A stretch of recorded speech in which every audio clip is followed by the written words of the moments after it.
Kung ang pagdidisenyo ang pag-uusapan, na mayagpag talaga ang mga Pinoy designers.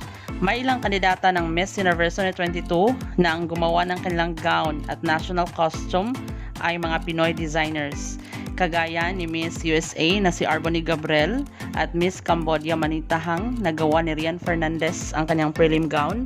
Gawa ni Luis Pangilinan naman ang prelim gown ni na Miss Malta Maxine Grupeta at Miss Great Britain. Sa kabilang banda, gawa naman ni Patrick Aisorena ang national costume ni na Miss USA at Miss St. Lucia.